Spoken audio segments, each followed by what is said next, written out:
Во археолошката поставка на Заводот и музеј Прилеп се одржа изложбата насловена Врбјанска чука зрно по зрно погача,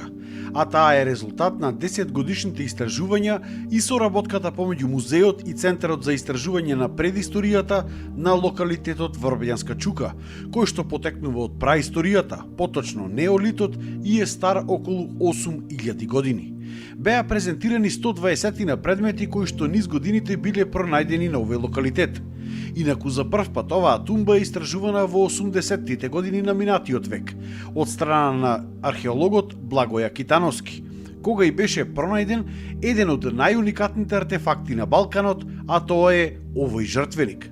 Но според некои нови истражувања, тој служил можеби пред се како култен амбар, отколку како место за пренесување на жртви кон боговите. Па имавме навистина плодна деценија, бидејќи применивме нови методи, ја применивме мултидисциплинарната археологија, со бројни стручњаци од Македонија, од странство, внесовме некои нови пристапи кои ни овозможија да разбереме како била организирана населбата просторно, како биле распоредени куќите, дека населбата била обкружена со ров, каков бил видот на исхрана што јаделе, што луѓето пред 8000 години всушност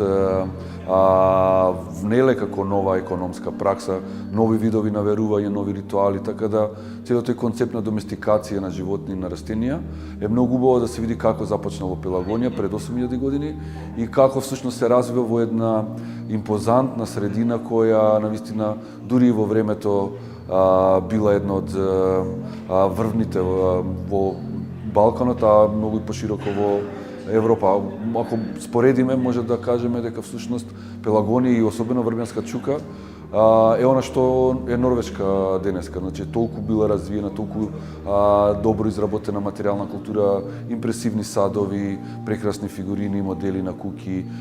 прекрасни структури, куќи големи исто така. Така да биле навистина посебна заедница која вреди да се презентира и оваа изложба всушност ги сумира тие резултати што ги имаме во последните 10 години. Овие тумби во Пелагонија практично биле и првите населби кои што применувале организирано земјоделско производство во Европа, каде што доминирало одгледувањето на пченицата, јачменот, грашакот и други зрнести култури. Употребата на новите методи и техники, странските експерти кои беа чести гости на овој локалитет од цела Европа и Македонија придонесоа за создавање на една поинаква представа за тоа како живеел неолитскиот човек пред 8000 години. Кои не доведуваат многу поблиску до неолитскиот свет и до луѓето во тоа време кои биле навистина многу интелигентни, креативни и одлични занечи и прилично добри математичари со оглед на тоа што прецизно го организирале својот простор и особено материјалната култура и некои од садовите што се презентирани всушност го потврдуваат тој вид на геометрија што тие луѓе ја користеле при сликањето на садовите. Идејата е и во иднина целиот овој комплекс да се уреди туристички откако целосно ќе се доистражи, да се конзервира и заштити и да им се представи на туристите кои што би го посетувале овој крај. Локалитетот е несекојдневен и уникатен и би привлекол доста посетители. Имаме уште неколку слоја од најраните фази на селбата да откриеме и кога таа цела сонда 30 на 20 метри ќе ја истражиме, тогаш ќе решиме дали ќе ја прошируваме или не. Во секој случај ровот кој обкружува селбата треба да го